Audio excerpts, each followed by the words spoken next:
ಆತ್ಮೀಯ ಬಂಧುಗಳೇ, ಶ್ರೀಮದ್ ಭಗವದ್ಗೀತೆ ತತ್ವ ವಿವೇಚನಿ ಟೀಕಾ ಅಧ್ಯಾಯ 5 ಕರ್ಮ ಸನ್ಯಾಸ ಯೋಗ. ಇದರಿಂದ ಇವತ್ತು ಈ ಅಧ್ಯಾಯದ ಸಂಬಂಧದ ಬಗ್ಗೆ ನಾವು ತಿಳ್ಕೊಳ್ಳೋಣ. ಏನು ಸಂಬಂಧ ಅಂತಂದರೆ, ಓದ ಅಧ್ಯಾಯದಲ್ಲಿ ಏನು ಹೇಳಿರ್ತಾನೋ ಆ ವಿಷಯ ಆದಮೇಲೆ ಈ ಅಧ್ಯಾಯದಲ್ಲಿ ಈ ವಿಷಯವನ್ನು ಹೇಳೋದಕ್ಕೆ ಕಾರಣ ಏನು, ಅಥವಾ ಯಾಕೆ ಹೇಳ್ತಾ ಇದ್ದಾನೆ, ಅದರ ಸಂಬಂಧದಲ್ಲಿ ಕೆಲವೊಂದು ವಿಚಾರಗಳನ್ನು ತಿಳ್ಕೊಳ್ಳೋಣ. ಯಾಕೆ ಹೇಳ್ತಾ ಇದ್ದಾನೆ, ಏನು ಹೇಳ್ತಾ ಇದ್ದಾನೆ ಅಂತಂದ್ಬಿಟ್ಟು ಇಲ್ಲಿ ಹೇಳ್ತಾರೆ.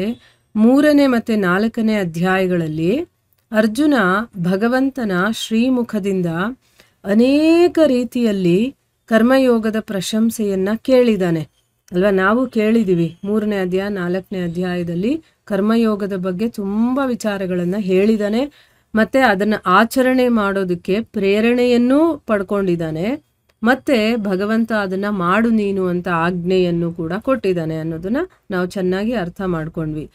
ಜೊತೆಗೆ ಕರ್ಮಯೋಗದ ಮೂಲಕ ಭಗವಂತನ ಸ್ವರೂಪದ ತತ್ವಜ್ಞಾನ ಅನ್ನೋದು ತನ್ನಿಂದ ತಾನೇ ಆಗೋಗುತ್ತೆ ಅನ್ನೋದನ್ನು ಕೂಡ ಹೇಳಿದ್ದಾನೆ.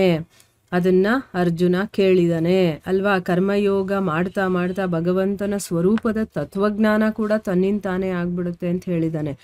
ಆ ವಿಚಾರದ ಬಗ್ಗೆ ನೋಡಿ 4ನೇ ಅಧ್ಯಾಯದ 38ನೇ ಶ್ಲೋಕದಲ್ಲಿ ಇತ್ತೀಚೆಗಷ್ಟೇ ನಾವು ಕೇಳಿದ್ದೀವಿ. ಏನು ಹೇಳ್ತಾನೆ ಆ ಶ್ಲೋಕದಲ್ಲಿ? ಯಾವುದು ಅದು ಶ್ಲೋಕ ಅಂದರೆ, ನಹಿ ಜ್ಞಾನೇನ ಸದೃಶಂ ಅಂತ ಹೇಳಿದಾನೆ ನೋಡಿ ಆ ಶ್ಲೋಕ. ಅದರಲ್ಲಿ ಏನು ಹೇಳಿದ್ದಾನೆ? ಈ ಜಗತ್ತಲ್ಲಿ ಜ್ಞಾನಕ್ಕೆ ಸಮಾನವಾಗಿ ಪವಿತ್ರಗೊಳಿಸುವಂಥದ್ದು ನಿಸ್ಸಂದೇಹವಾಗಿ ಯಾವುದೂ ಇಲ್ಲ. ನಮ್ಮನ್ನು ಪವಿತ್ರಗೊಳಿಸೋದು ಯಾವುದು ಅಂತಂದರೆ ಜ್ಞಾನ, ಅದರಲ್ಲಿ ಸಂದೇಹನೇ ಇಲ್ಲ ಅಂತ ಹೇಳಿದ್ದಾನೆ. ಮತ್ತು ಆ ಜ್ಞಾನವನ್ನು ಎಷ್ಟೋ ಕಾಲದಿಂದ ಕರ್ಮಯೋಗದ ಮೂಲಕ, ಕರ್ಮಯೋಗವನ್ನು ಮಾಡ್ತಾ ಮಾಡ್ತಾ ಶುದ್ಧ ಅಂತಃಕರಣವಾಗುತ್ತಲ್ಲ, ಅಂಥ ಮನುಷ್ಯ ತನ್ನಿಂದ ತಾನೇ ಆತ್ಮದಲ್ಲಿ ಪಡ್ಕೊಳ್ತಾನೆ. ಅವನು ಸಪ್ರೇಟಾಗಿ ಏನೋ ಓದಿ ತಿಳ್ಕೋಬೇಕು ಅನ್ನೋ ಒಂದು ನೆಸೆಸಿಟಿ ಇಲ್ಲ.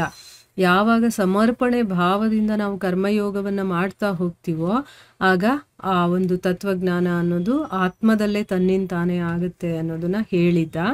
4ನೇ ಅಧ್ಯಾಯದ ಕೊನೆಯಲ್ಲೂ ಕೂಡ ಅವನಿಗೆ ಭಗವಂತನಿಂದ ಕರ್ಮಯೋಗದ ಆಚರಣೆಗೆ ಆಜ್ಞೆ ಕೂಡ ಸಿಗುತ್ತೆ ಅರ್ಜುನನಿಗೆ. ನೀನು ಕರ್ಮಯೋಗವನ್ನು ಮಾಡು, ಎದ್ದು ಯುದ್ಧ ಮಾಡು ಅಂತ ಹೇಳ್ತಾನಲ್ವ ಭಗವಂತ. ಅದಕ್ಕೆ ಅವನಿಗೆ ಆಜ್ಞೆ ಕೂಡ ಸಿಕ್ಕಿದೆ.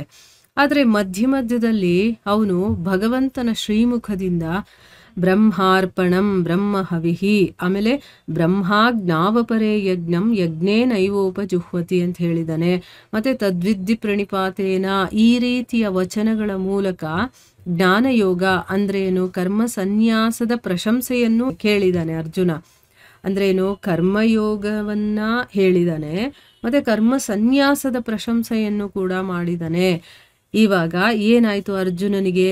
ಇದೆರಡರಲ್ಲಿ ನನಗೆ ಯಾವ ಸಾಧನೆ ಅನ್ನೋದು ಶ್ರೇಷ್ಠ, ಕರ್ಮಯೋಗವನ್ನು ಮಾಡಬೇಕು ಅಥವಾ ಕರ್ಮ ಸನ್ಯಾಸವನ್ನು ಮಾಡಬೇಕು ಅನ್ನುವಂತಹ ಒಂದು ನಿರ್ಧಾರ ಮಾಡೋದಕ್ಕಾಗದೆ ಅವನು ಈಗ ಭಗವಂತನ ಶ್ರೀಮುಖದಿಂದಾನೇ ಅವನು ಇದರ ನಿರ್ಣಯವನ್ನು ಮಾಡಿಸುವ ಉದ್ದೇಶದಿಂದ ಭಗವಂತನೇ ನನಗೆ ಯಾವ್ದು ಸರಿ ಅಂತ ಹೇಳಿಬಿಡ್ಲಿ. ಈಗ ನೋಡಿ, ಭಗವಂತನೇ ಹೇಳಿಬಿಟ್ರೆ ಇನ್ನೂ ಸ್ವಲ್ಪ ಚೆನ್ನಾಗಿ ಕ್ಲಿಯರ್ ಆಗಿಬಿಡುತ್ತಲ್ವ. ಒಂದು ಕಡೆ ಹೇಳ್ತಾನೆ ಕರ್ಮಯೋಗನೇ ಶ್ರೇಷ್ಠ, ನೀನು ಕರ್ಮ ಮಾಡು ಅಂತಂದ್ಬಿಟ್ಟು, ಇನ್ನೂ ಒಂದು ಕಡೆ ಹೇಳ್ತಾನೆ ಕರ್ಮ ಸನ್ಯಾಸವನ್ನು ಕೂಡ ಪ್ರಶಂಸೆ ಮಾಡಿದಾನೆ, ಅದು ಶ್ರೇಷ್ಠ ಅಂತಂದ್ಬಿಟ್ಟು.